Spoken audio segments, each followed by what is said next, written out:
bel dai kay man Jesus chu amen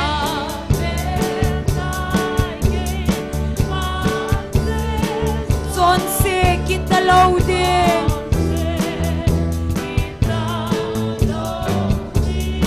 thi song leng anung ka chui de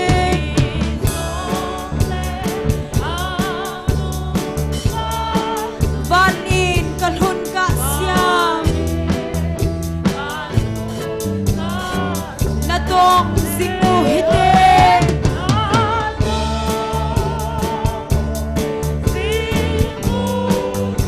Jesu hung kit ka sin tongon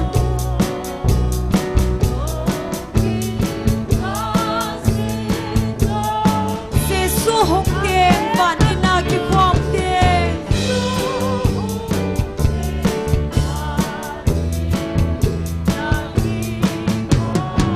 Sol nga na gam nom ka ngay chu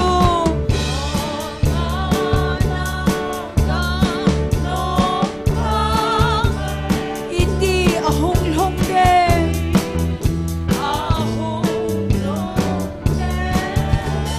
iti kagalpon ka koy sin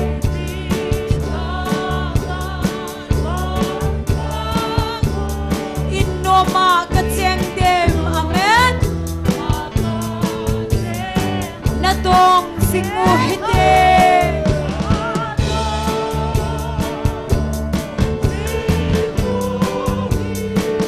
Jesu hung kit ka sin tongon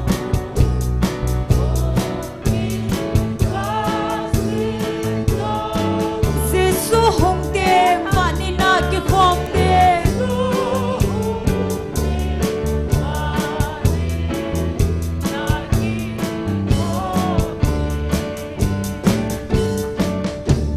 Hallelujah Amen. Behen kata san mo ka ko ma Jesu Behen kata san mo ka ko ma Jesu Hoy nante pathenin ama cha de chu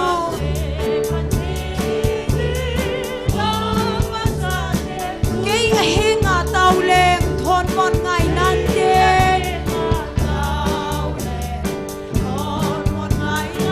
Nakoma na umle ko all mo na bay amen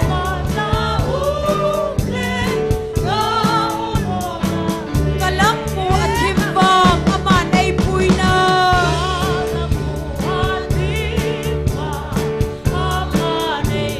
Ken at hukang ay din aman ay puy su Kung kehen biso sil hamang sin song len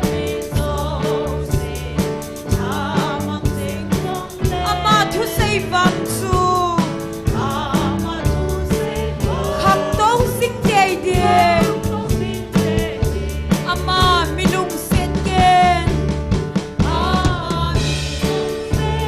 tun man kapuday kay athita ding sa ay na zo hingday aman aong ay chun ay nalhem dami aman lunglay selin ay nahuhin na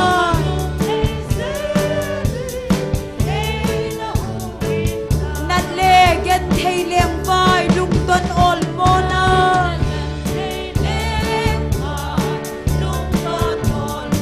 kay ma lung phamongem aman say so ta so chat na ding chu ka hey aman say na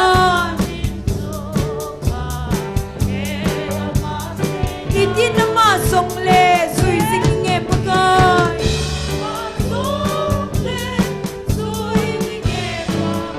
koy matsa ngam lau ding ama tho bang chu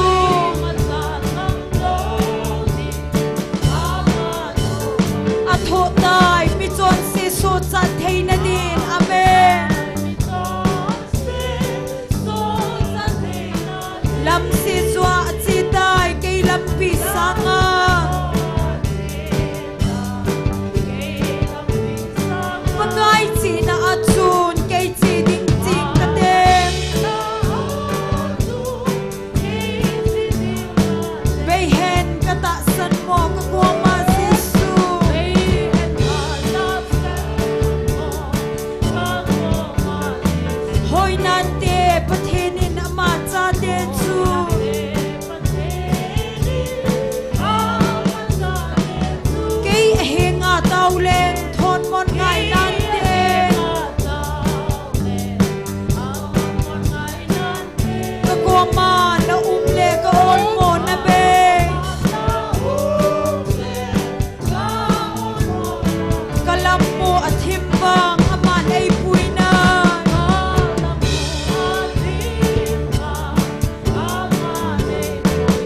thu ka ngai ding aman ei pui chu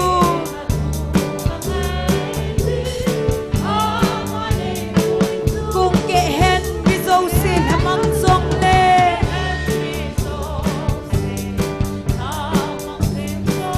ama thu sei vang chu khang to sing dei de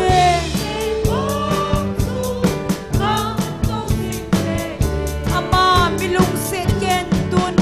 tu man ka mu dai ke athi da ding sa ei na cho hing dai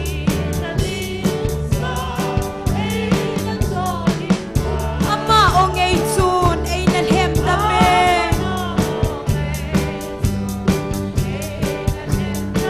ama lung hai selin ei na hu hin dai amen nat le gen thei leng bai lung don ol mo na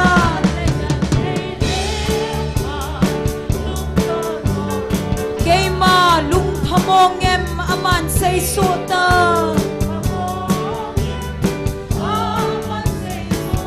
so chat na ding chu ka hei ama sei na iti na ma zong le zui inge pagai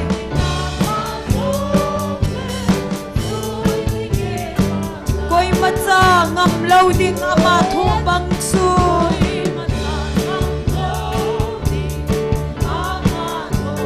a tho dai mi chon se so chat thei na de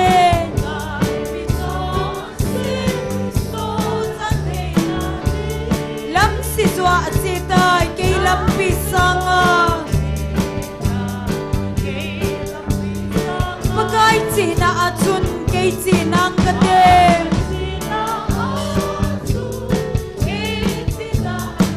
bei hen ka ta san mo ka mo ma se su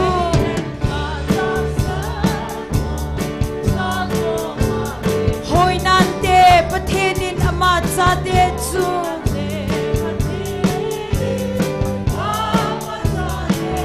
ke a hinga tau leng thon mon ngai nan te ka ko ma na le ka ol mo na be amen kalam mo athim bang aman ei pui na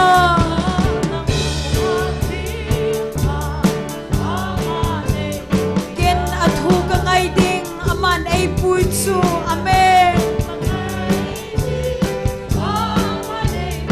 kong ke hen bi zo sit hamang sing zong le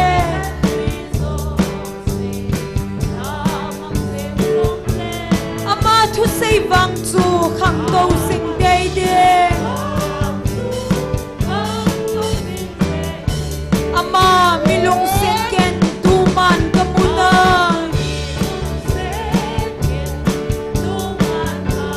ke athi ta ding sa ei na cho hing dai amen aman a ong ei chun ei na hem da men aman lung hai selin ei na hu hing dai amen nat le gen thei leng bai lung don ol mo na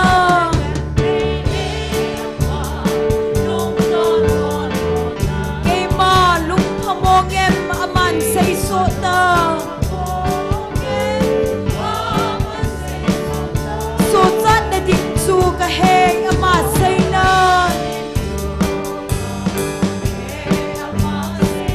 iti na ma zong le sui sing e paga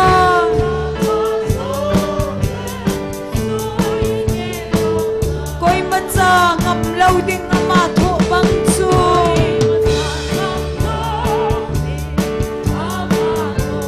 a tho tai mi chon se so chat thei na de na he lam si zo a chi dai ke lam pi sanga pagai chi na a chun ke chi nang ka de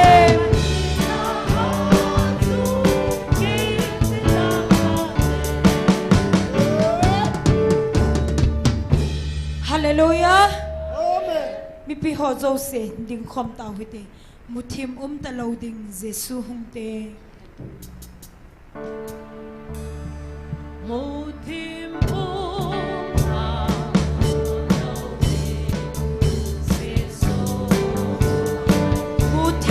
ta loading Jesu hungte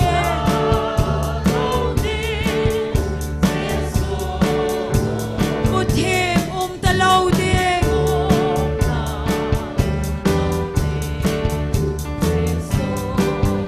angai lu cheng pui khoma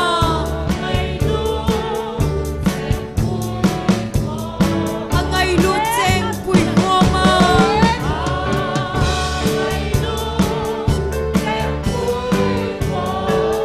angai lu cheng pui khoma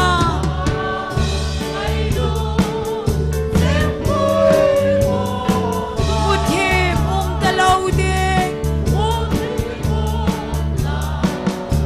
Jesu hungte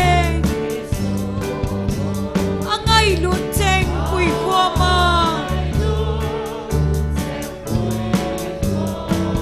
lungdan na beida ding Jesu hungte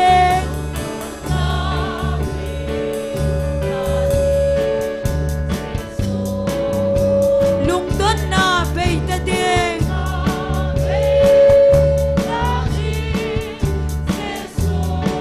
lungdan na beida ding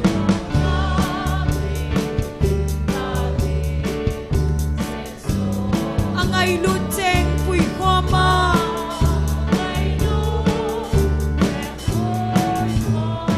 angai lu cheng pui khoma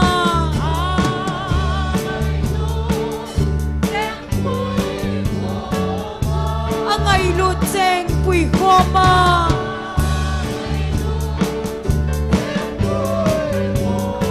muthim ta loading Jesu hungte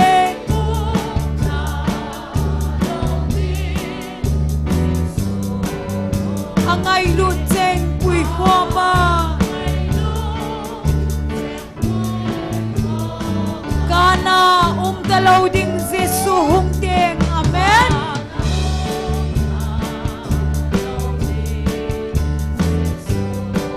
kana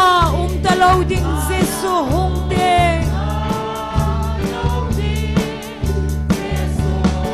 kana ta loading Jesu hungte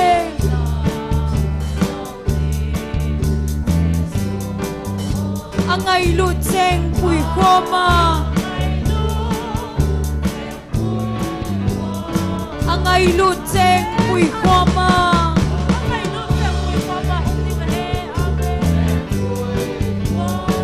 angai lu cheng pui khoma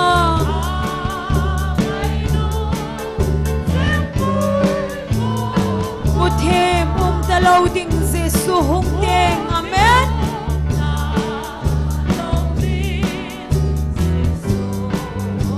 angai lu cheng pui khoma ki khen kit ta loading Jesu hungte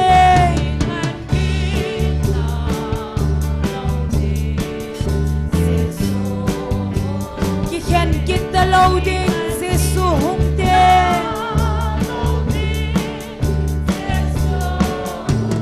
ki khen kit ta loading Jesu hungte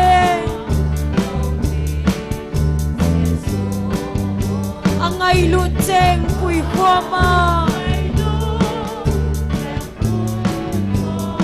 angai lu cheng pui khoma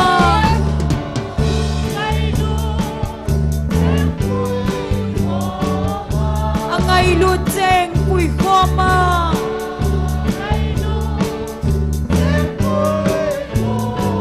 muthim ta loading Jesu hungte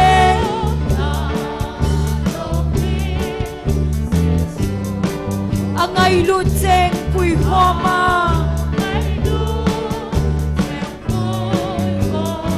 muthim ta loading Jesu hungte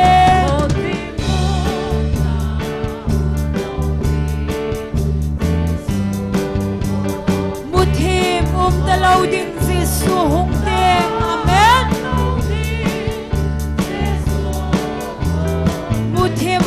lâu ding Giêsu hung tên angai lu cheng pui khoma angai lu cheng pui khoma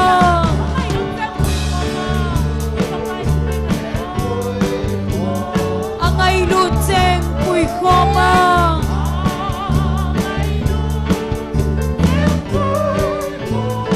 một thêm ta lâu ding Giêsu hung tên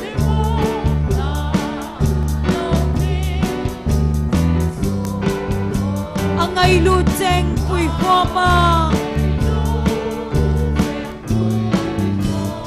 lung don na bay ta ding Giêsu hung tên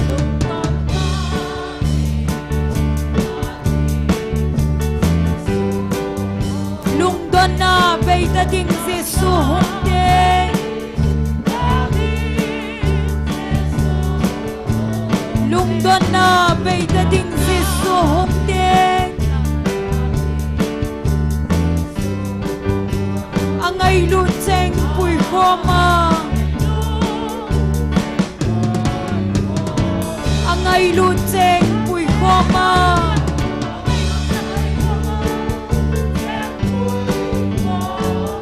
angai lu cheng pui khoma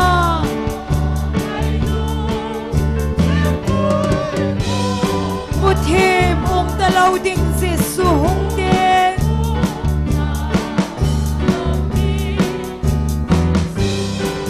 angai lu cheng pui khoma kana ta lâu ding Giêsu hung tên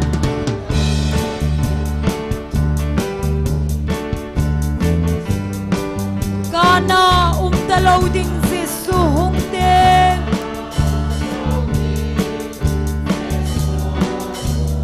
kana ta lâu ding Giêsu hung tên angai lu cheng pui khoma angai lu cheng pui khoma amen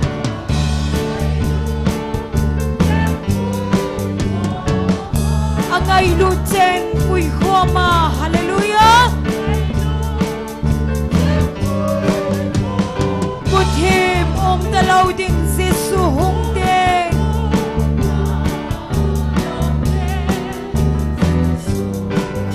angai lu cheng pui khoma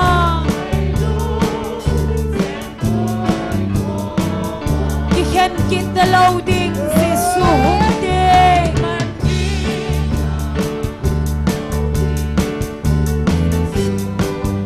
khen kita lâu ding Giêsu hung tên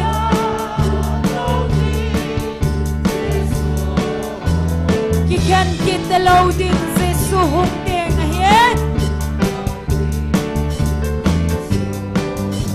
angai lu cheng pui khoma angai lu cheng pui khoma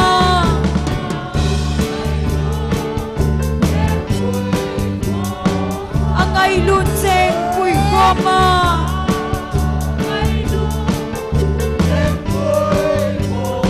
một thêm ta lâu ding Giêsu hung tên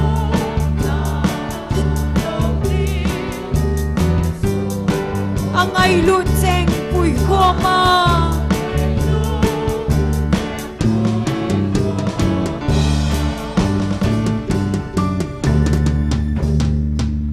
hallelujah Amen. Pagaya pai Pat so sin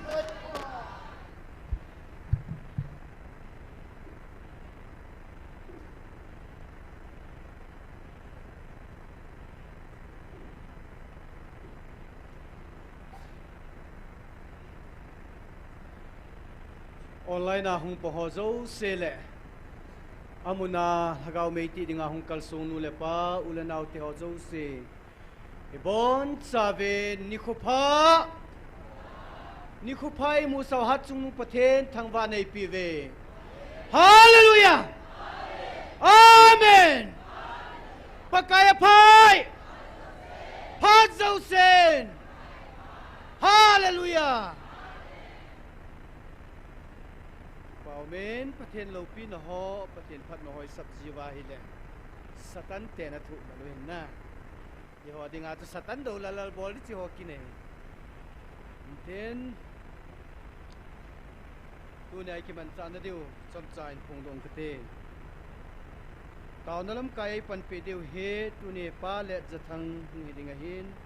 Pathin wa choi la sadinga ki bong he gol hang le na chule ni nu chin lam chule nu kim nei hing amo chang hi tu nya pathin wa choi lai sa pi diu hi en tao nai ni ma sang ven pathin hagau thing kam sung su kam kan hin sim do in ka te ke ma zau na lo wa ta sa chi na ki sung ho nang ho ka het pi lo na hi zeu ven chal pon te a hin na tung diu le na pi diu pa ke ma nei da ha ven nei chok kan ta zeu ven hi chi ta sa thila na ki su boi na ho hi khat cha ma chal pon te a hin do khang chunga ka thu pi nit le ka o za ho nang ho wang mi ham pha na hi ve mi ham pha chung nung na hi ve nang ho wang ke man ka het pin hi chi ji chun ta sa thil wang ke man ka het pi pon nang ho ka o za ho haga wa ka thu pi nin ho nang ho wang ve vin na ma chalu vin aji chu van go na nei ta ve ta sa thila ke ma pan na lo le ke ma zau na lo wa tong ho wang hoi chi ham na gao hoi chi ham na phu do o no ho sung ka bo dinga na kil hamu no vin a hi na to go no wa i ma cha ama chal pon aji chu ke man ka het pi pun a hin tu nil hagawa ka o za ka cha te na ho wang ke ma thu sima ki ji khalo van til ho ke man ka koi pi tan khang thu sima ko na ki za khalo a khanga zong ai ti a ki talo ding hi chi nang ho na chanu hi na ma chal naw le ke ma lung na to kha naw hi chil hagawa ka piu le kal hon pi naw na ma chal naw ke a ko na phat the na chan naw ai bo ve tu na ho ta sa thila ko na lol hin ngai cha na ngai cha win a hin kun na pi diu ham apit heiding pa na hon ne pu ve a hin na hol hagawa ngai chu ho wang mi ham pha na hi ve aji chu na hon na to gaw na hin kine diu a hin na hon na to manu na hin kisan te diu a hi aji chu na ho ka ko na zaw vin ke ma thu pi banga na chon ta ji vin ke man hi chi lei si na zong phat thei ka hin bu ding van muna zong na chan diu ke man ka koi sa hi tai nang ho ka o za le zalo na lol hin naw le na lo sap naw a ki hi dan hi chu a phat chin na a hi bo ve pathen kam sung su athu theng sim do naw athu pathen phat thei bu pi han lang he chi tal hana chun tu nen itaw na di vahin nam pum pin pakai o ita san su ke yuwa pakai lengama dinga ha gai ga the na ding vin tu nen inam pum pi wa ding in taw na ne hite ani na chun ala chate ho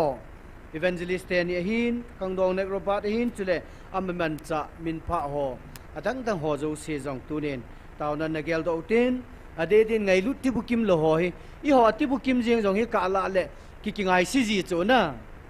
ale ti bukim lo ho hi ki ngai si di mo ngai hi je chun het lo ka wa ni ki ngai si do wa hi jong le am ho ding ai atil kho dil al hamun di hi pakai hi na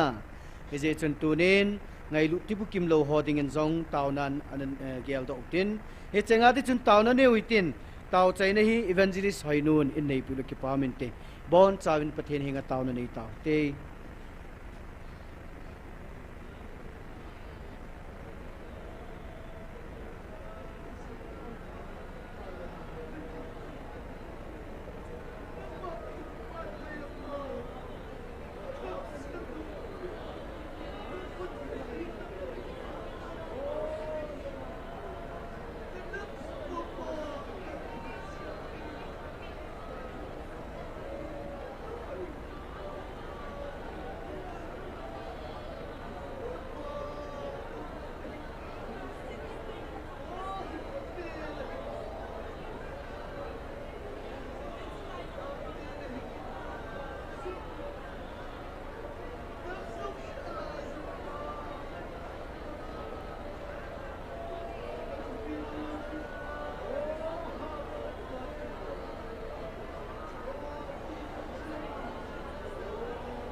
Hallelujah, hallelujah.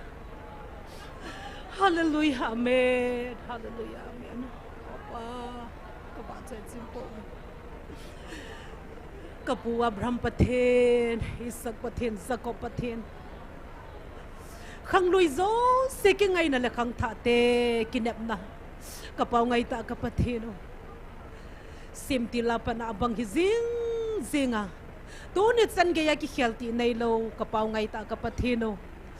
Lal to na sang pena to va sun le zana serafim ten. Atheng tia va chai chim lo chu. Ke ho Pathen zong na hi pa ka. Hallelujah. Cái hôn song ka va chai chimpo ve he pa cái hôn song ka thang va chimpo ve pa kai da bin ka thang pa hit ta bong fan da le set simpa leng lo pi pen nang ka Patheno na hi kha ka wang pha ve hallelujah na min ka thang ba o pa ngai lut na dim nam gan thei leng vai te pa banga pa ding te la simpa na sima nang ma na lung sunga na koi pe he hit la chu tu na cha te chunga gui long ding am ta sin na ko mi ki pa thu ka sei ve he pa ngai lut na dim ka Pathen na ki phon na dimun theng nei than pe zun na ko mi ki pa thu ka sei ve hit lai mun an ha cha te ni chule nek robat am ho zong na satan mang cha jingin dam theina phat theina pi jingun tin na ko ma ka taw ve hilai mun an ha cha ho zo se thu sei ding la sa ding ho zo se zong nangin mang cha jingin la tu ni khwan na hin na thuai ho lim pe de pa na cha pa zong nangin na satan hin mang chan tin na ko ma ka taw ve pakai thungai ding ki ho zong kalung thimu mun chu ma am lova hilai mona ma thu ho hi ki ho dinga thagau an tui ta hin dingin lung lut na nei pe vin lang pakai het the na nei pe vin tin na ko ma ka taw vi nahi ka phat sungin thagau nei dim son lang nei lon let son lang mi te din phacho mi nei se mon lang thagau mi thitui kang lovin nei pi jingon tin na ko ma ka taw vi na he hepa ka phan ho zo se na khuna kan hlan vin o Pathen ke pa thu se la pan ping ka taw nau zo se chule pakai tu ta san lo o gamboi nam hon zong na thu na ki phon hen ta san theina di vin zong alung ko nu hin kon hin hon pe ken tin na ko ma ka taw ne nam pom pin ki lung to ta hi chi pakai ke hon wang ka het siu vin a lo pin a lien ve sen a sei ji zong ka het ta po ve pakai cái ho ki pa bang banga nam pumpi ka ki pa theina divin alung su wa thu hin sei ki tan tia na ko ma ka taw hin cheng ho zo se dia na ko ma ka taw na lung sin hat chung nung pakai Jesus Christa na min theng panin ka hung taw khom ve amen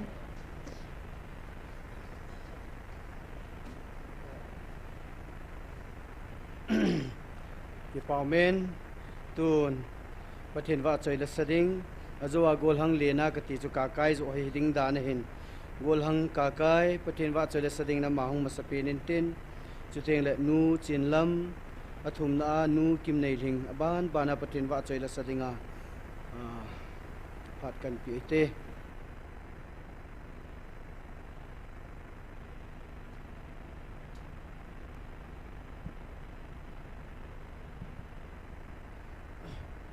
Pathen thangwa na dingin akhat na ti chu za jing sang nan sang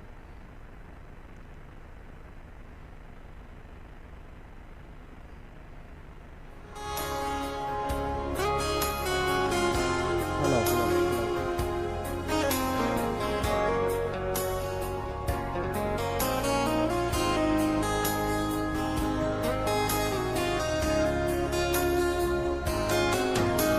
pakai kaki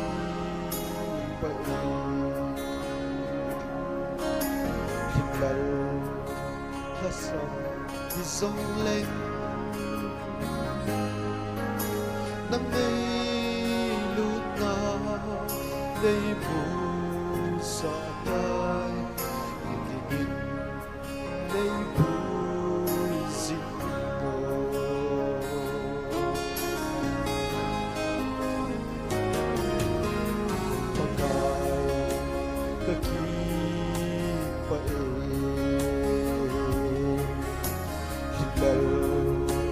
Hassan hi rong lên nắng ấy lút na nay mù sa tai đi nay bụi dịu sanga na hin na thu hi a khat na ka koi jing thei na ting ni nung sim si na ni pe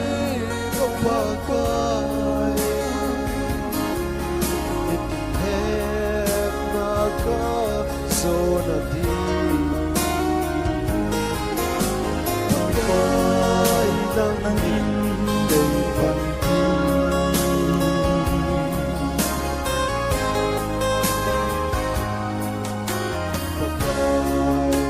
ka hin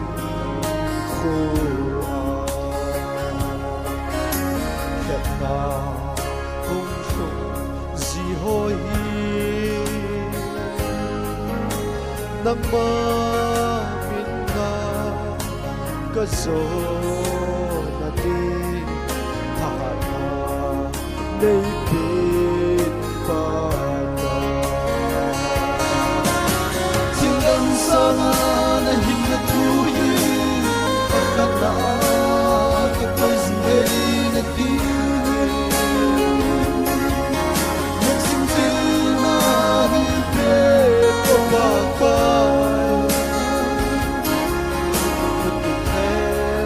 Naka soda ti Pagkay ng nangin pagti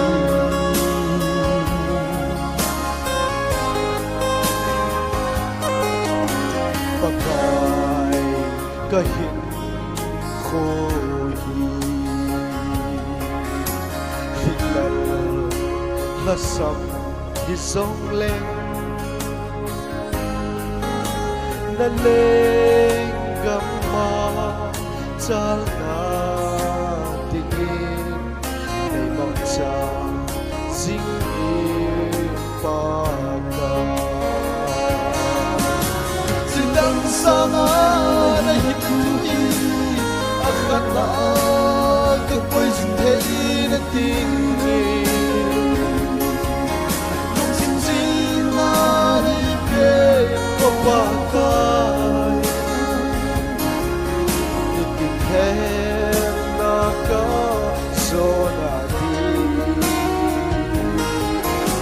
pakai nang hindi panti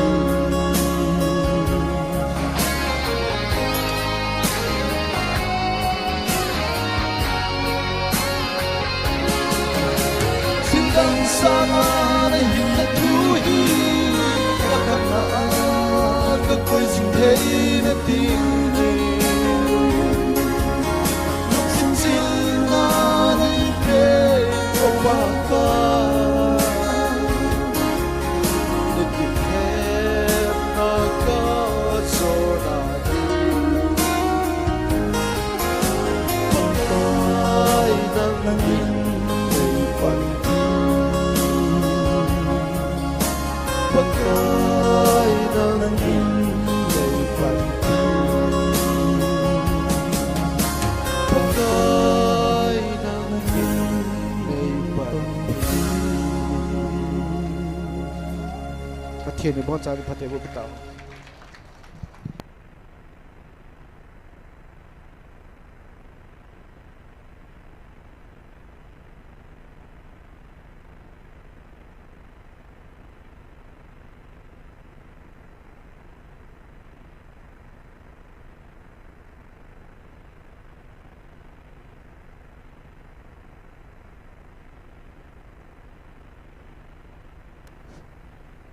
Amen. Hallelujah. Tu ni khua hitabang phat pha hun pha e hin hom u thang sei khazol pa amale nang ho jo se chunga pathin minin ki pa thu kan phung kin ne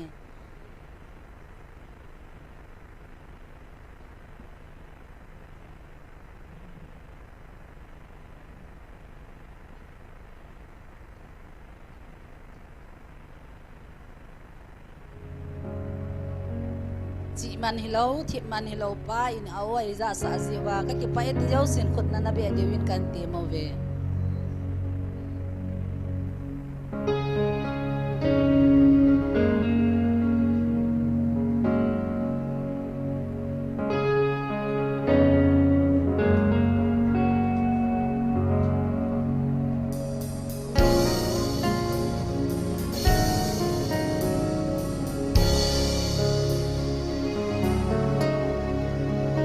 Katsi man nei hon pi ding hi le ei sang a ching zo mi tam pi a Kathi man nei hon pi ding hi le ei sang a thim zo mi tam pi a mi him mit mo a man ta hi lo pagai ke nei man hi kalu thau nei lum ka khon na dim le sa ka phat man nei han pi ding hi le ke sang a pha zo mi tam pi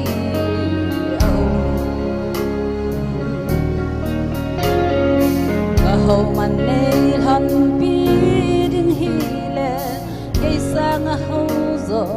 mi tam pi au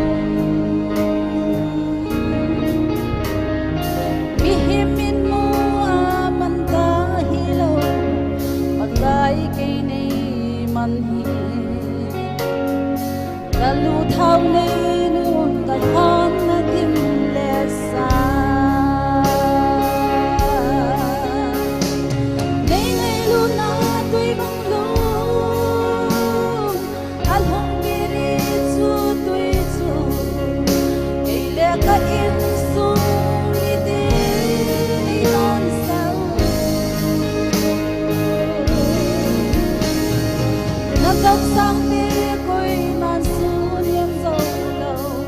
Pan pi de koi man dâu dâu de lo nang ai lut sa de di sang na nei san noi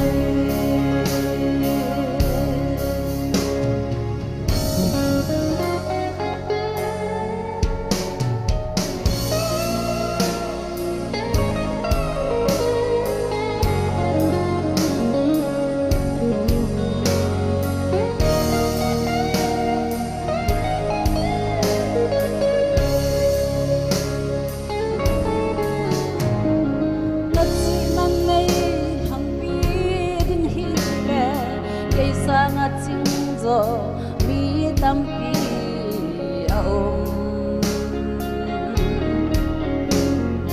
ka thim man nei han pi ding hi le ke sang a thim zo mi tam pi aom mi him mit mo a man ta hi lo pagai ke nei man hi kalu thau nei nun ka khom na kin le sa nei ngai lu na tui bang lu an hong pe ni chu tui chu ke le ka in su mi ti nei don sa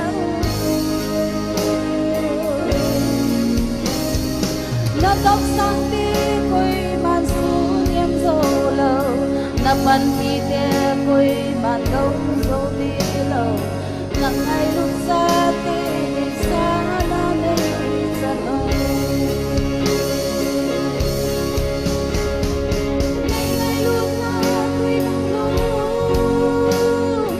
an hong pi ni chu tui chu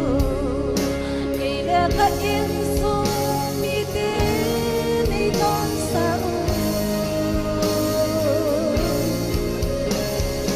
na tóc sang ti koi man su niệm zo lo na pan pi te koi man dâu zo de lo na ngai lut sa te nei sa na nei san noi na tóc sang ti koi man su niệm zo lo na pan pi te koi man dâu zo de lo na ngai lut sa te de sa na nei san noi amen hallelujah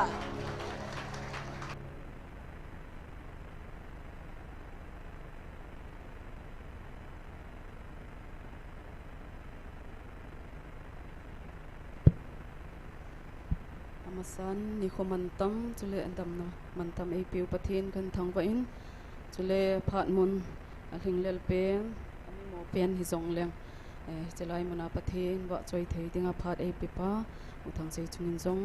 ki pa tho kan sei kinin hi tuni phana pathin wa choina kan sa ding chui hi le o pakai nei ngai lut na sang taloi tila hin sang hi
Pao men pathin wa choi la ngai ta tai sa do pi ho chunga ki pa thui seven amo ho zalin pathin thang ba ve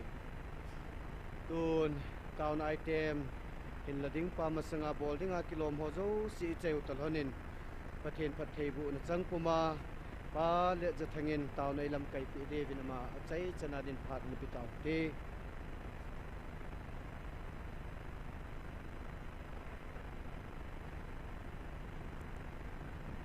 Hallelujah. Amen. Kakipa le zingin pathian ka thang ba in na ho zo se chungong kakipa na kan pongi khatveni in upa le ja thangin thumun alu in zanin pastor le ja thang ne ban alun tunin ho zo pu le ja thangin alu kin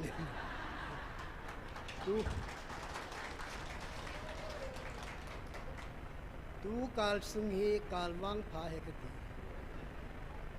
hallelujah anom le zingin ma yu kamu le ka ki pa le zingin aje chu krista thi sanjala ka su pi jeng ni hivin ta sa jong ka su pi ne hi ve aje chu wan ga mi lut pi ding ita asan ki ba pi ho hi iso pi krista iso pi hi ta sa jong iso pi hi bu de ye chun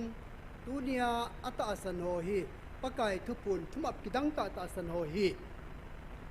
lam ka tui ka kamu yang lanup ka sa chu by blood thisana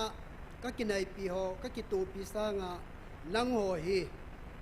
lam ka tui ka ki to pi a hi le kalung thimai ki pa na dim set aje chu pathen thu hin Jesu nu Mary le John Baptist nu Elizabeth jong chu akimu to honin oi sula na naw senten is ki chome ti isi bang chun ita asan ki ba pi ho hi lam ka tui kai mu teng le anoma no me hi thu chi khana chun thi san khu tui sangin asa zo e ti ke lung ka gel do ha chu ta san nahi thi san sang asa zo chu aje chu thi san ki nai pi ho sanga ita san ki ba pi ho zo hi imule ilunga he ki pa na dim se an hi yenge ki pa le zengen tu ni solo e bol pi wa pakai wa choi la sa ho na chung che wa ka ki pa na kan phong ye na thiam the le ni he tu ni he taw nei ha bol ti hin tin pathian la sa te pathian na man cha thu sei them ta ta in nei win ahilla tu ni ke hi taw ne yo I ha bol diu ka de ni he a ye chu tu la he ka ha he treatment ka bol le chi hin ka thu sei yong hi ka pau yong hi ki chi be se lo a ki chi lo na ka en ki chi mo che thei khanin om min ye chun na taw nau ka ngai cha ne hi dam thei ni ki ti hi tu nin sa te nau te ho me mi ku ma tam ting le ita sa hin imit iha inakul ithajung ai lo le isung I po hi adam loading ki chu jeng chu ya chu pathenin mi he mi ahat lai ta ahan san lai ta adin khangdong lai na khangdon lai yu na hat lai yu na han san lai yu hi he pan ade lai ta hi ye chun phat mandan hi them te te win tia pakai mina ka tim ne hi ve Bible khanin simdo inge hi 31st January 2026 tu kumbula hepa in thumap kidang ta ap nawa Bible sang ap so hin Galatians Galatia bung thum chang thumin simingi sab English sang ka simding e pawang kan simling hi Galatians chapter 3 verses 3 Are you so foolish, having begun in the spirit, are you now being made perfect by the flesh? Nang ho chu tabang loma chu lung thim beya na hiu vem thaga wa ki pana ta sa phea ki chaya na hiu hitam ati mi min ko hi I pathin ho hi thaga wa ki panin tin ta sa phea ki chai ngan hi su thaga wa na panuwin ta sa phen na chai ta ve ti chi Philippine Bible hi chi na sei hi hin tunia ho bung ho denomination ho hi te ka dingen Methodist ka hepoi ailo le EPP ka hepoi ahung ki pan na hi revival ki pan ngan hi revival ki pan ngan hin mi mo ni chi ho bung chu denomination chu ran an bol teng ule dan la mol ki sem ve tong asem ule ta sa pia ki chai yo ke hi chu sei na hi Isaiah bung som ni le ko chang som na tum semovin Mark bung sagi chang ge chang ko semovin mem hon dan na semovin pathen dan a hin ti vin a hin la ka happy poi ke ma dan ka pi pau hi na not dovin lang ho ki sem mem dan wa noi dan chu na thupi sa ve ti ni hi tabang hi igam sung wa achi ta ni he ye chun kalung thima tong kha khan sing Christmas hepa in 5 December ta sa ahunga apen na adi sat pa e se piule lopi tan imanguvin van mi te ang apangin van til thieng te ang apangin Holy Spirit revival il havin nom tai manule hi cha kon chun ho bung zo se ya phusap su bene hi vadunga gu ki vo a nga hung phu thoni ke lo wa chu aphat na positive hello aphat na phu hello atiu ya chu atiu ya hisilaya ma chu wa choi la wa noi ki pa hen kaminin ti ho hello le patinin van mi te le van til theng te toi sa khom ho chu koel hon with full uniform hai tanan saule atiu ja che ai chu ya chu hi cha chung ko na ho saon hisilai chi a khomi ho chan ge deadline en pi kha chu hi chi chun kalung thima to kha dan hisilai ta ka taw na chu hi chi yo hin pathen tu pon ni ve ta amin hi chi ni ve am ma sang chun thu mun chang khalang thu tam ta ka ki sei hial ding he ye chu mi hing iti sei diam milung neo ki hin na kalung hi ang hot temple ka hinu min hi chun islai ka taw na chu zalo sun tiu za de he hi chu hin a hin la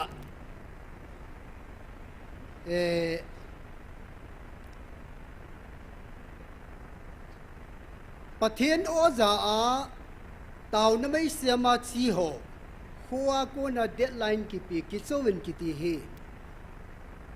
nakola ngai dinga a thil ha ta hi aje chu pathen zala pathen all hagawin ku ki te e vil now hongu win hisilayan hung vil lang hagaw mi tui ki thu mu vil lang hagaw mi namit hitu sengu vil lang hagaw mang tha go alam hagaw lam vai tam ta sang so ma ki zo ne ti chu isa ding hun taw win nagalu ken na tu pi na winge ti su la ya tu nia taw ho hi i ho zo se taw ne ya la ta san te taw ne ya la hi igalu ki tu he bo cho hoi la ya ko ni pi se halang i ti se halang pulpit suop chum ke de diang le hinai sai lo pi chu tunin Islai muna ho hi win online globalize a he chi về dấu xiên nông thân ôm ta i vật đồ hiến rồi lệ hít chia vật đồ cô na phật zoom na này tắm tạo lên nào ở mình hì ye chun hít chu hì iwa tao ilaya pathen o ta sana tao ho to online na tao na hin nei ho i ho zo se zala hi pathen ni galu hi atu ki hi buvne hi ya chu i tao nau hi phát sinh nitinin tao na mai semun thing tao na mai ti kho movin thing kho khanin pang che wen ti chu wan til ki lo hunga chu pi sayam thing kho tama ai le bulame min ba ya chula ti sula hi chiang chu awan til ki lo ama ho hi na se nai sai lo pi chu pathe ni na se sa ngani Hallelujah. Cái pam lệ riêng nhân ye chun pathen ta sanaya la kho ichen I kho ko na I venga ko na mi hem khat so pi khat ino to a hi le anung gu chu pathen in I tham ding hi a sa hi in fal dunga in barai chen na wang khu in nei te hon in ka su thiang ding renovate ka boarding he achom ki hol na tia I ki chole le jing yong ku ha he mi na do zom lo thil khan hin he chiwa I pathen pa thaga wa e vil pau ta san na ya la ka kho a chiang hin ki ti chu jesu lung thima to kha dan pathen lung thima to kha hin mi hem ino sa nga pathen do chu alung thima to kha hin iwang phat pi lo ding hi iwang set pi yo de hi tia nom ta ye chun hi chi bol hau so hi kalung set dan kalung set dan ka pi hi lung set tan hi chun hi ta bang hi hau son pakai mina ka tim ne hi vi anna bol hi belvin konung le kap chat lewan ne kisi sangin bol hi ben pathin phathi bon chan ding hi ai la hi chi kana po na chu March tarik nga latest pathin thumap tiute thumap kidang kiti he Christmas thu ko chamna leng chapa thumap kidang kitin thumap kidang ati akiti na lai ta hi tunia pathenin hepan hagawa e vil na pau hi thumap kidang he kati su akidan dan suna echi ata san lo ho warning a bol na munjau sen simpong ting words tarik nga March apa 16 17 sule papanin simin kati tun nang hon kachungwa imatsa pon ka keng le ka lu le ka khut le ka mit ka sam achat thein lai jin ka lim na yong imatsa poi na tiwin nang ho kilung mon sa in hi chi ka choi hi hingjing ha chunung pathian thu chu hi lo ham tin Bible hi landan na nei vet ati su atasan ho hi atasan ion ai poi pathian o hi de hi in dam hi in nawang setting he itin ho hi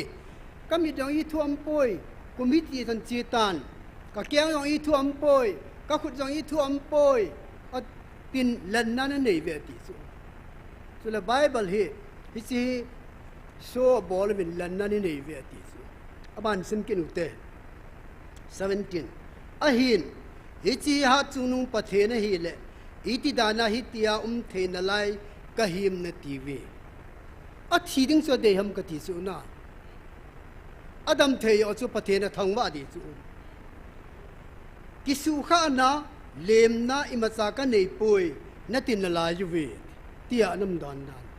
mem ho hin na akingol dan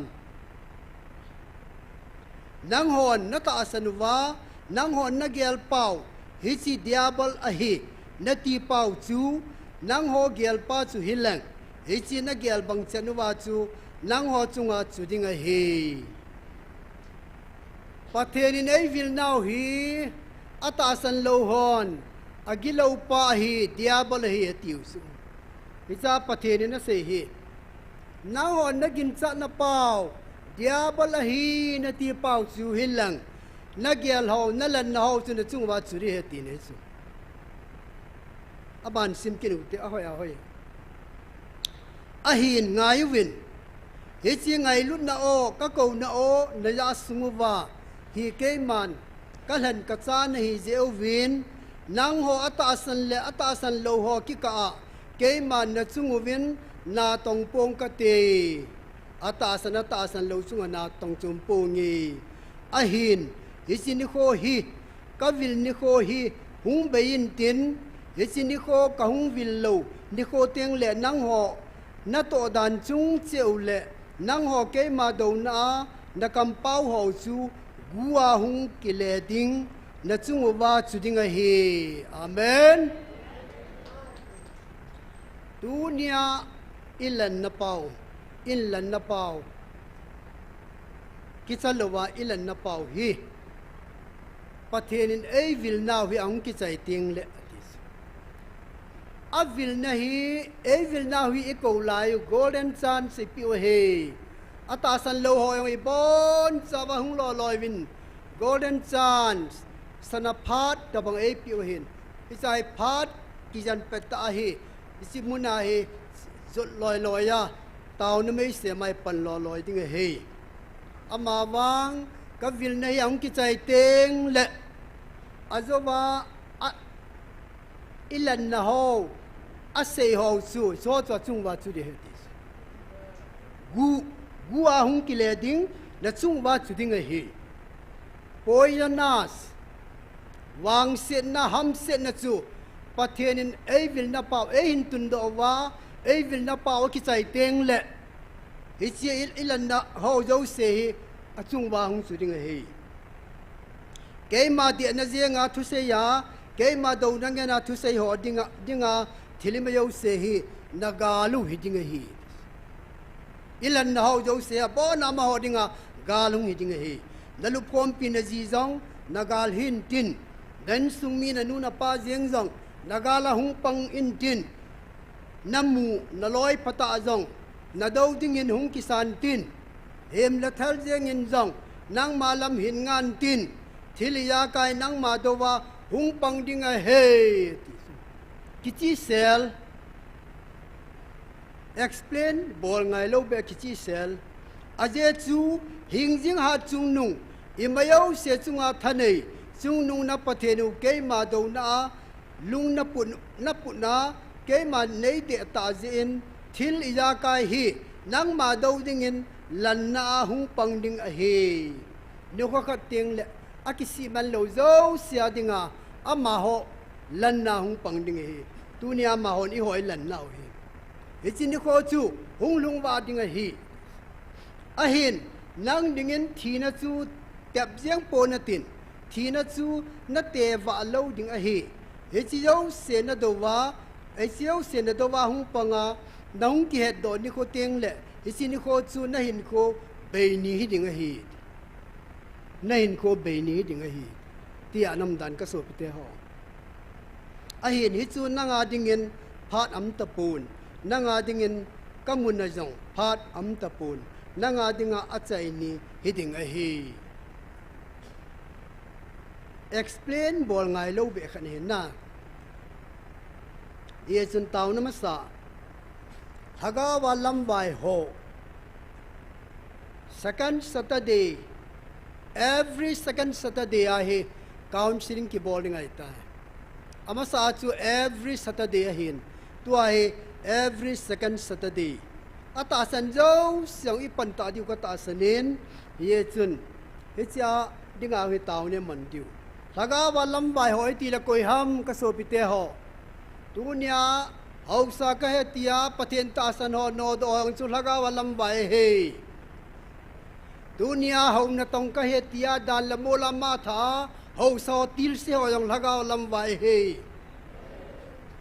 hầu bung alam kai association convention alam hầu lát cho mai về gun kia ya na tông ho yong laga alam vai hi về ama ho zo se ding ai tàu điều hi second Saturday hichi pathenin alat teni nang ni chunga kalungi ti haida di ham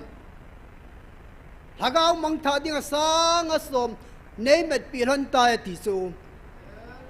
alo pidan amen hallelujah pathen latat teni chunga pathi ipakai wa ki padan kalungi ti haida ding ham promotion up to date in promotion of piranin yechun counseling ading in Taona Mei Tikhomna dunia lagaw lam vai ho ho na tong ho hin ho so hin sule sia so lam kai hin ta san lo in sa in lang ni dim se nei mi tam ta ma hin he yechun mi nu mi pa ho hin idau yo mai mai vin dunga go lang o hi aloya pai hon alan ting le ha san te aye chu nunga hon jong go lang akingai pikhat chu ata san lon hi lama da ha ha de go lang on jong nume adei sat khat chu pathen hilaya pathen o ta san lo hi la ha ha ding hin iso dinga cha ma ho ding de de dong taw lamang hi te ahi wangin ha zong le i do dio hi za te naw te ho aye chu pakayin kandung ei zui ding chun across in kipun halang ei zui han ti chu across ki put ding ki ti chu thil bai hello be chu safal hinga ya chu ya chu minumi pa ade den naw te ho le nunga gol ho ding de den ha tawin taw tin hichi kan se ding se jun taw itin bon min lung lu tan taw itin a chai na hi pi he nei in bol pi hanu bon in taw te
Hallelujah, hallelujah. Ai ngai lu pe nu hing sing ka pathe. Thong wa dinga lom, wa choi dinga lom, choi at dinga lom hing sing ka pathe. Nang pathe na ka nei kha se ka ki pa ve pa. Ka nang pu pi sol wa dingin pa ka. Di til ha ga me ti di nei ngan sim pa. Ka bil he ti ve ka nang pu pi sol wa zo lo di ta. Tu ni zo pa ka lung gi ni ha ga mil hi ngai lu na mil hi pu be na nga ka tao ho mo.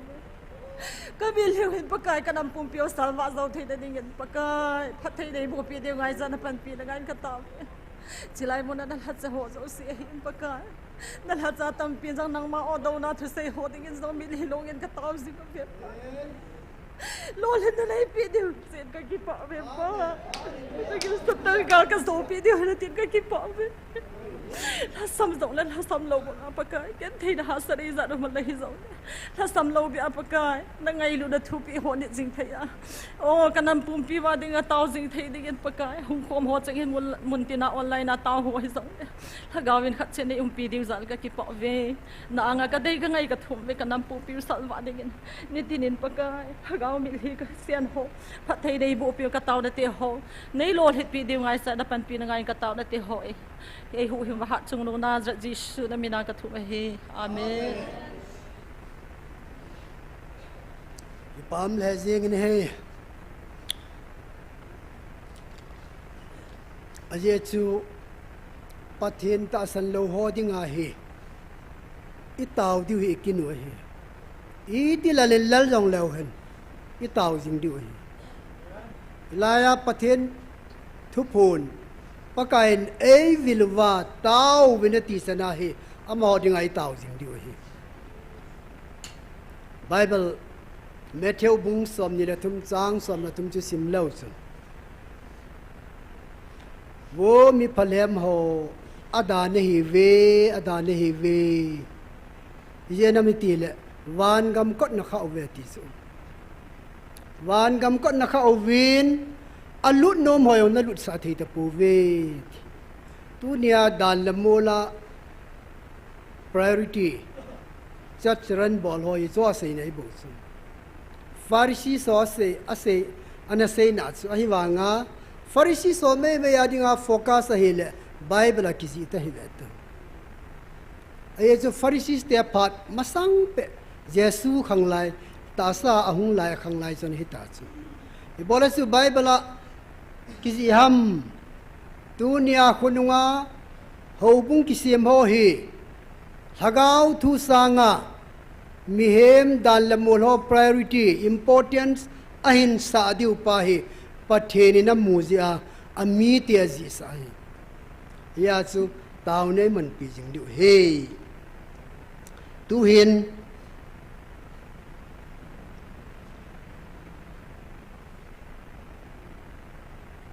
hin pathen la cha te ho pathen la cha te hi chiwa pathen la cha te ho zo se to Boy na mun ho nam se pai ho iso adi taw diu hin chom cha cha I taw diu point pa kan se hin chom cha cha ila sen hin bol ni pathen la cha nu pathen nei piu hi ki pa pi ta pathen thang wa ta ama chung ang ki pam ta hi bai lo hi ka so bi te ho asa fal na tu masang pe a testify about na zia chun naw ka po in rikso ka tovin pathen tu sein ka chi ati chu kalung mina he tu am ka mu ji chu oi pi chin kulam iche se hi kalung mina anaw po hi Rebecca ne olai khu hi hin tin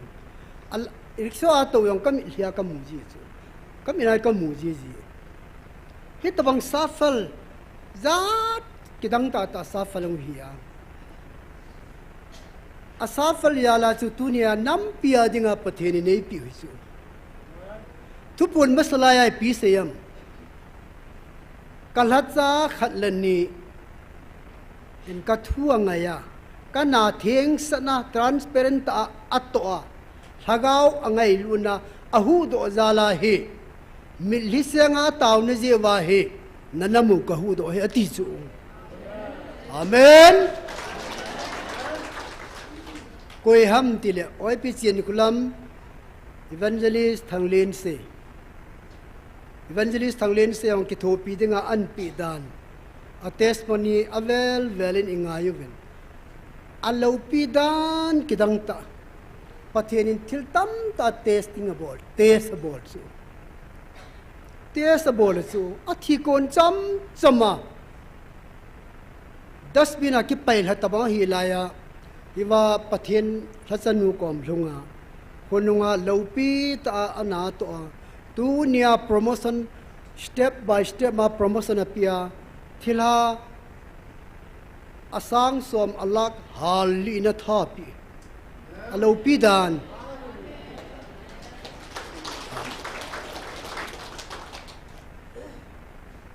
ai wangin mihema hilon zin pathian ta asan thelo ai mi ho hi amina Christian 100% Christian hi wangwa atheist pathian ho lo tama tamus ho good papamin tin ho good chu koi ho ham ti le dan la mol important sa gp ho chu ho good ni chu hi chi chu amang am na lo lai khomong khoma hello ding se ani bo chu hi chu sun mobile hi ade de aku pia an ta ji hu chu ita mi ge lai le nu ya nam ta la the lo hi ya ai wanga ado ho dinga ha hi ke ong khat ka kinil pia mobile la message sa khat ka kinil pe la ka di ma kang hai ji chu ka lung chom dan ai wangin he pa in athu pon na a control ve ne le tu lang hin somewhat maturity ka hitan pathian ka thangwa ni amen ye chun ha hin amani ding in jong special tan taun man piutin sule daktol pu hin ami pa hin alhatate tam ta amin hi upama ne rong hi chi an le do ji hi bai lo be sangkat chang ni spelling mistake nga mai yong le e ma sa hello pi chu cham ajinga thai ka an le do yi chu ga i ja be wo ka ki pa dan lan upama ne chu ka ki pa le jing ni hi pathen nasta the family pathe bo han lang hi han ye chun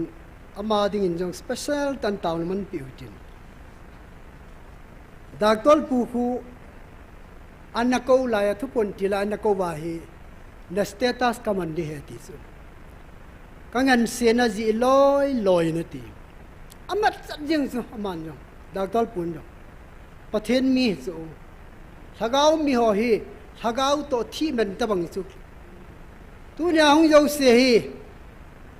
thagau mingani wa chu pathen mingani wa pathen han do i bo chu ibola nang la ke ani ni a kyang bol ta taw na hunga ahung lo hon ade de jeng ham ibola de o ham ibola met thelo ham nang la ke lung thimini iti ya ikimet chana mi hon ibola amet thelo ham thu indara nga im na khang hita lo su ninu nu hita chu ku ki nam sunga dinga open lia ka se chu pathenen alhan do i bo su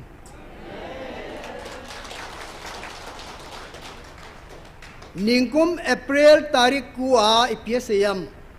kalhat sa teni to kaleng ka mana ki jo lu nu kamutai ti so amen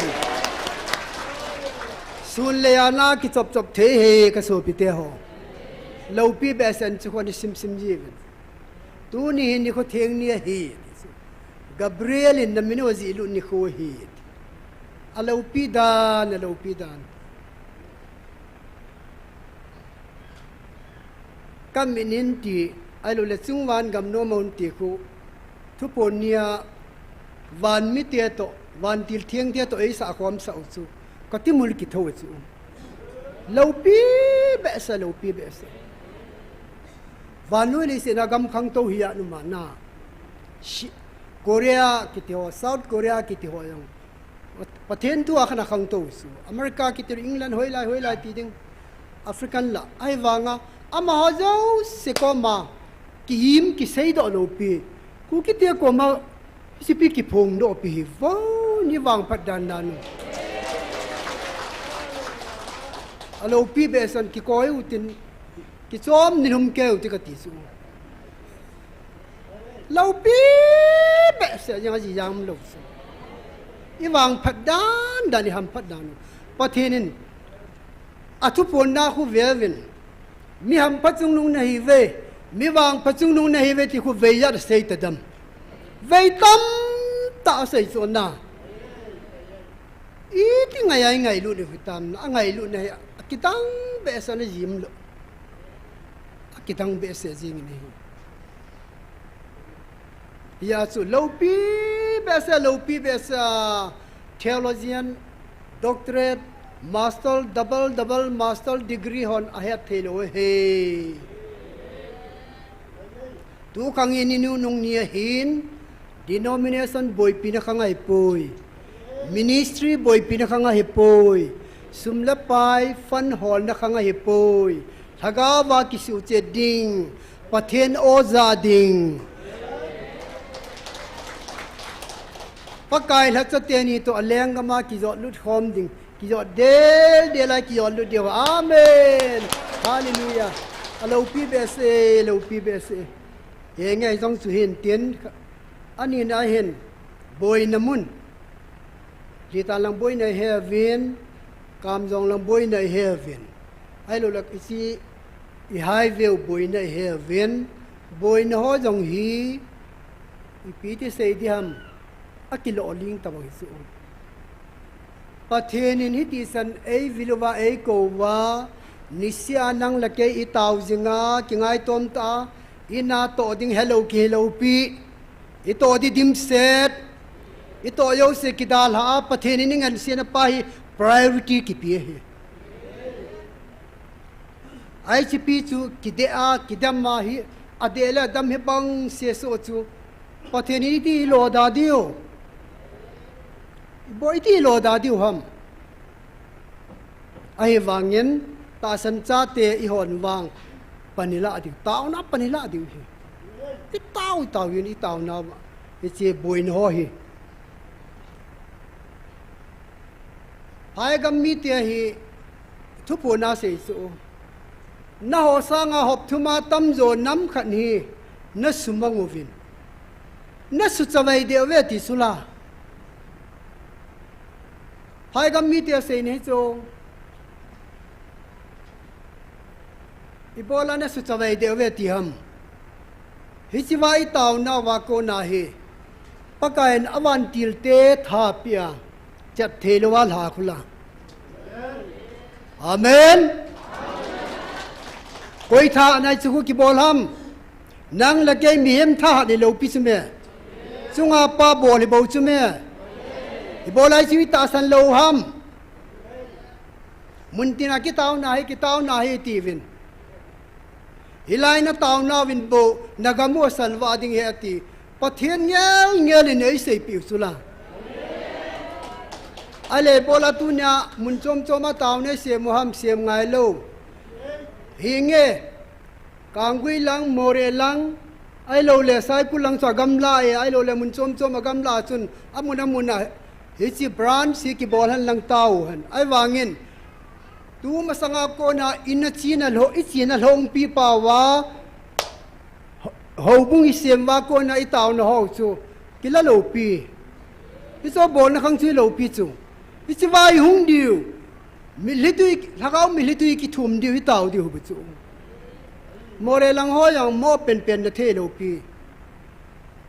2023 August tarik som nila get som nila ko som thumi ni thumi hisiwa more ading ai taw isu ni thumbo ei ta sanamen action am thei poi ti kawan kila chi thei poi ti su ya chu ni thum taw win tia ni thumi chi wai taw wa ko nai awan kila sola more ki hu do ai bo chu hichi ni thum jo wa chu hichi na taw naw hi nga ta hi wen tia hichi taw na pau chu tu ni ga hi taw hi chu chu kamel chi chu a thu pi dan chi chu hi ye chun boi na mun ho nam se pai ho nam se pai ho muntina ulanawin nanangai diwa he Hisalaya patherin di vil now hi ibon wai tasan wa hiule tasan puma gali kamule dol sakabi badiu hi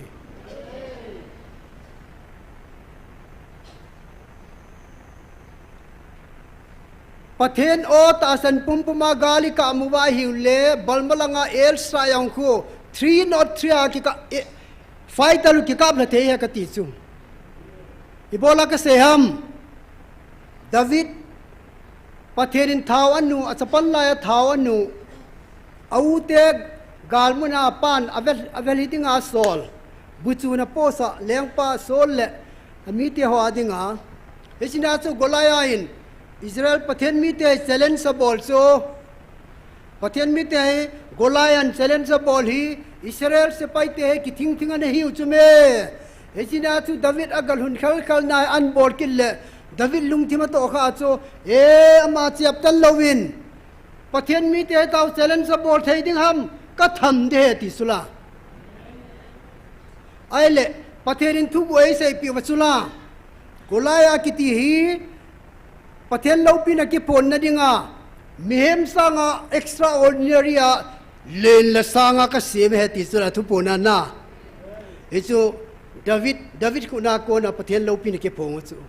ai wanga aseli na chu thu ku ka sei pi din hi ve golaya sangin David nunga ding Michael Cholenzo ti sura amen hallelujah Isilaya pathen tasan chate ho hin thugu tam tayong hepa nei se piu ven hi he chang chu thugu hi wa noi ka pi ka thu bible lo hi ka koi poi dunia nang ho nam ka cha ka sim ka go loading te ko ma sei pi dinga kana koi he ti sula lo pi dan ibola tuni gaya hi tasan lawan muham Ibola nang tha na Burma government na kamham Bangladesh government na kamham ilai pathen thu na tasan teng le nakap teng le ven Michaelin na to ding nagal mi te zo se bo ko mal hu ding he amen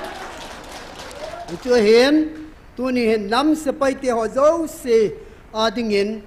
India hen sitagong hill trek kitila Bangladesh hen Burma hen pathenin munthuma ka opkumu ve ati hi isigam thumi dingayong ka gyal ji chu munthuma konin mun soma ka opkum ta ve iwana tauna yalu vinati sulana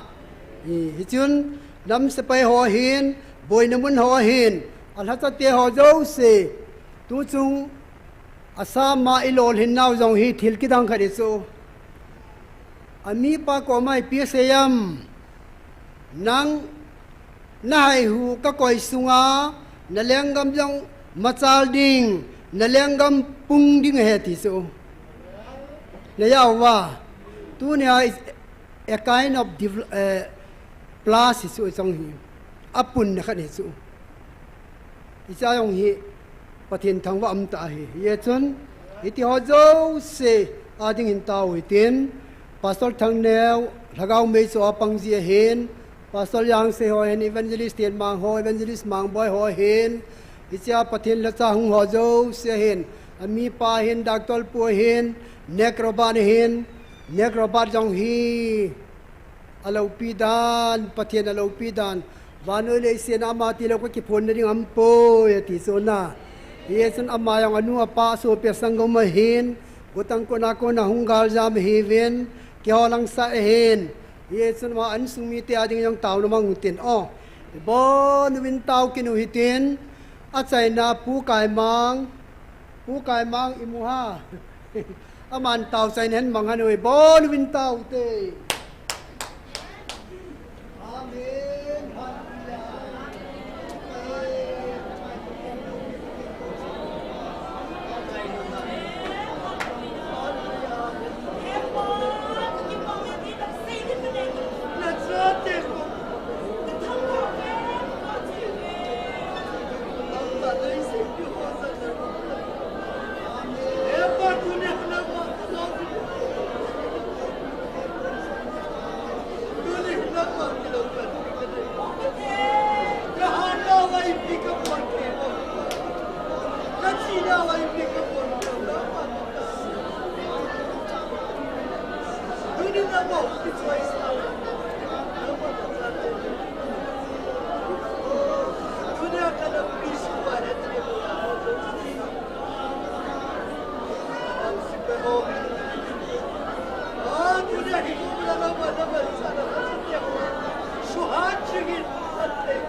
Hallelujah.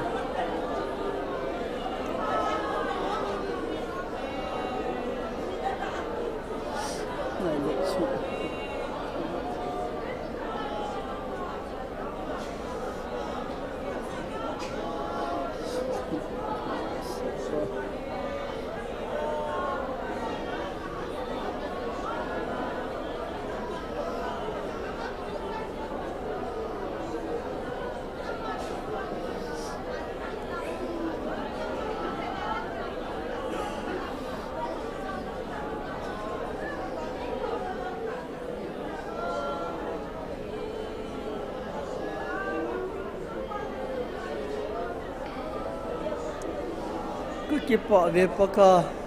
kipak ve paka. Kajuan dapat nazal nama katang ba simpo ve pa. Vanoi mi temu dengan masahi so. Tu ni nang ma nam delan kasan khata ye nang ma katang ba ve pa. Si manati hile ko hampa. Islam na nang ma nam delan kasan dari ha. Ahi bangin si man hilowin paka nang ma nangai lu nan delan na nang ma katang. Natsa kahinaw ki hilowin paka tu ni mi mina kisu. Kakison na Krista nang mabo na hepa tunin kalaw nang mana nang mana panwal ki hoi masa ka hipo bepa nang mani heso kevin he tunin zong ka kanampi nang mani vian sia tunin san kia paka mila aham the ka hinai vi kis tunin so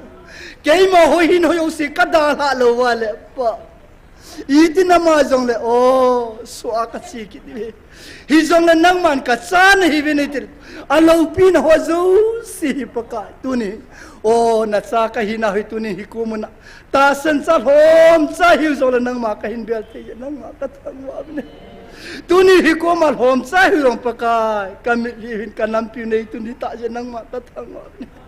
nang ma het ka hita je nang ma ka thang ba be pa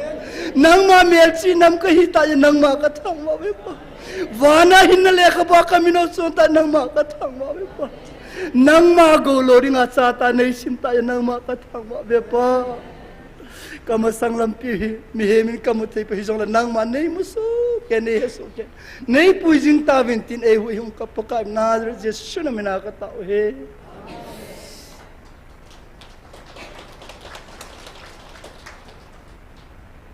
ano me num na sana lam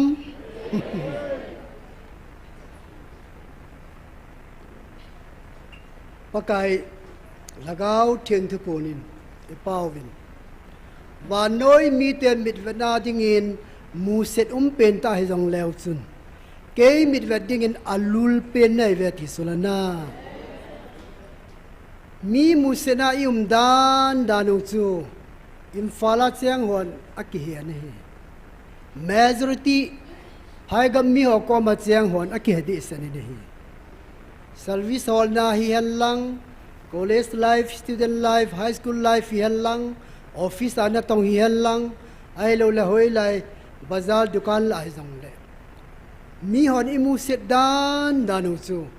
hai gam mi te no mi ai imu lo piu sme tunia sa ding I go lep lep hau jong hin mi ai mu lo pius anoi ai noi siu su hitabanga noi se na sang pen chang te chu pakain kamit vanen alul pen nai ve ka go lo ding nai ve ka cha te nai ve ati hi bo se ding be hel ji kidang be sa mi ho hin he thelo ate dia hầu na tao này hết thì lo cái tin ôm gì chứ lâu thu pi bẹ sa thu pi bẹ sa tu nia pathian han hisiwa tao na mang ho hi hagau thu vui lấy khổ na hin khổ ngan ki su toi bo su oi pi evangelist hoi nu yang hi ke an tia hung zau ai lo le mun tina Imphal langa chu resource a la sa yong ka ko jing hin ain company ka le struggling ti chu a ha holdan lagau thu ya ha holdan gal lai ta ang chu 40 days silanga tawa agari ang apawin avina huna an choi le agari ang sep do so am dan chu na itabang ta chu ke ang hi ka khama mi ka pha lo wa nga lagau thu hin hol ta mi kai su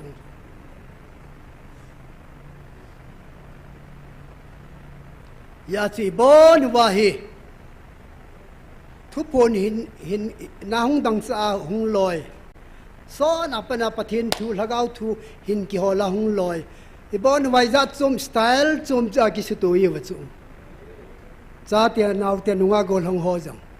min mi pa jang I khang lai wa ta sa thi nei to ma sang wa min mi pate ho pathen oi za wa hi wa wan ga ma min ji khai dau I minu ki ji khai dau hi wang phat danu he nge tu hin pathenin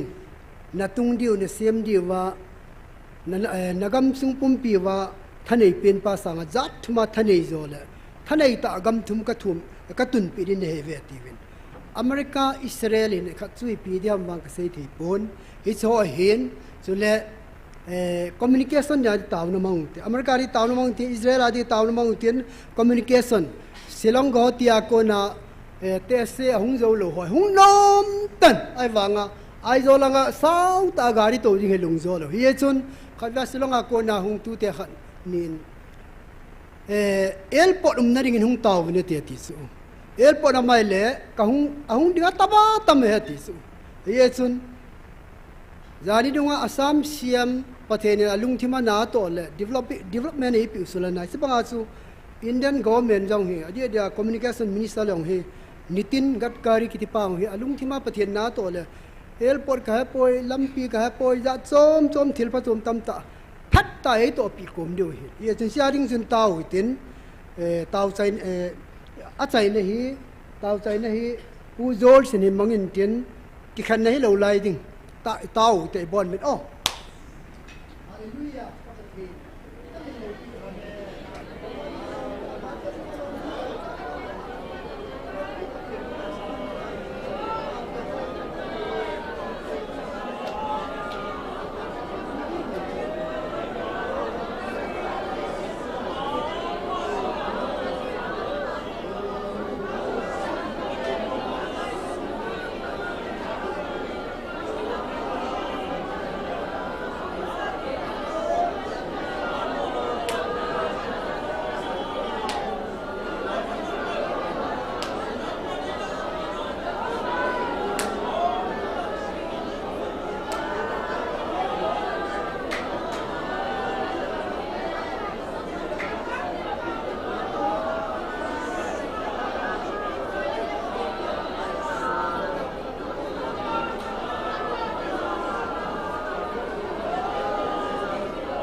lu sa tumang pa nakungat nuam tu kahing tun hi nataten kapoy mo ule kakul zong nangin kagien sangun zong nangin na hezoe pa nakungat nuam tu kahing tun hi nataten tun hunin kangay chaw nang nehein kalunggelo nehein kapoy mo ule kakul nehen nangin ahun le amundung zoe nang man nahing piading zen zong nakungat nuam tu kahing tun hi nang ma nakitiap na khat zong thon ngay lo khang som khang za tanong thon ngay lo patyan kahing na izen nuam tu kahing tu ni tu ni na do khanga to na taten kahing nget ni teu hi nangin hing sanga hing pia ngupia gwal zola hing panpiding kahing hi lo pina patoy natin nang man hing tang ton chin hiteng teng kamang pa Jesus Christ min sang tanukom kangen hi bonding ute